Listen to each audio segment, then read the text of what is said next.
Komisi 5 DPR hari ini menggelar rapat kerja bersama dengan Kementerian PUPR dengan agenda pembahasan rencana kerja 5 tahun ke depan, evaluasi pelaksanaan anggaran tahun 2019, serta pembahasan prolegislasi nasional.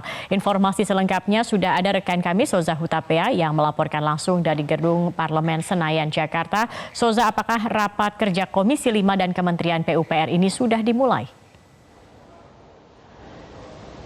Zakia, rapat kerja antara Komisi 5 dan juga Kementerian PUPR tadi sudah dimulai pada pukul 10.30 waktu Indonesia bagian Barat. Rapat ini membahas 3 agenda utama. Yang pertama ialah penyampaian terkait program kerja 5 tahun ke depan, lalu yang termasuk juga mengenai rencana strategis dari Kementerian PUPR.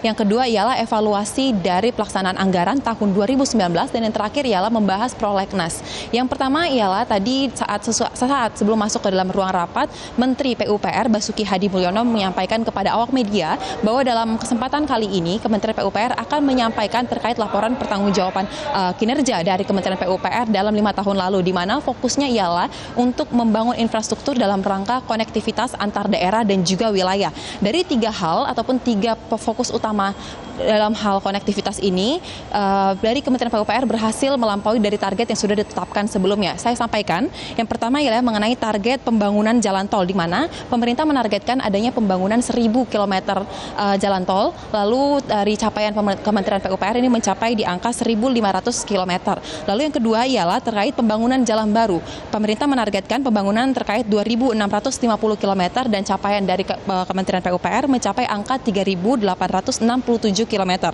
Yang ketiga ialah pembangunan jembatan baru. Pemerintah menargetkan 229.859 km dan capaian dari pemerintah mencapai angka 58.346 km.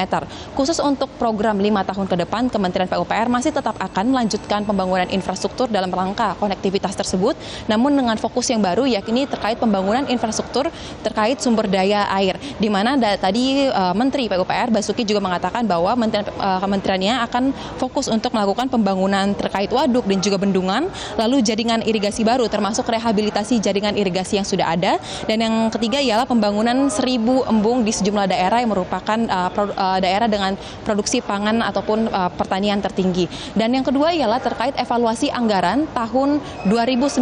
Di sini sebelumnya Kementerian PUPR mendapat catatan dari Menteri Keuangan Sri Mulyani bahwa penyerapan dan anggaran dari Kementerian PUPR merupakan kementerian yang paling rendah dibandingkan kementerian lainnya karena belum mencapai angka 50% sampai dengan akhir September lalu. Lalu hal ini juga nantinya akan dibahas bersama oleh Komisi 2 sebagai salah satu bahan evaluasi yang akan difokuskan dalam rapat kerja hari ini. Berikut pernyataan selengkapnya dari Wakil Ketua Komisi 2 Ahmad Riza Patria.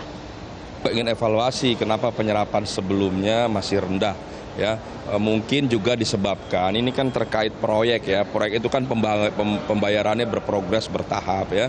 Proyek itu kan mungkin baru 50%, proyeknya mungkin dibayar baru 40%. Sebaliknya kalau proyek 75% mungkin baru dibayar 65%. Begitu juga seterusnya. Nanti kalau proyek 100% baru kemudian dibayar. Jadi memang di akhir tahun ini kan proyek ini baru akan selesai di November Desember. Jadi penyerapan anggaran Kementerian PUPR selalu di ujung ya, ujung anggaran, di akhir anggaran, yaitu di bulan November ini dan di bulan Desember ya. Jadi mudah-mudahan di 2 bulan tersisa ini akan menyerap anggaran yang tinggi sehingga capaian daripada program kinerja termasuk serapan daripada anggaran bisa tercapai di 2 bulan terakhir ini. Zakia, dalam hal ini dari Menteri PUPR menekankan bahwa Kementerian PUPR masih akan melanjutkan kerja-kerja yang sudah dilakukan sebelumnya sesuai dengan amanat dari Presiden Joko Widodo dan tetap berfokus dalam RPJMN atau Rencana Pembangunan Jangka Menengah Nasional termasuk dengan Renstra sesuai dengan program dari Indonesia Maju sesuai dengan amanat dari Presiden Joko Widodo. Untuk sementara Zakia, kembali ke Anda di studio. Baik, Soza Hutapea, terima kasih atas informasinya.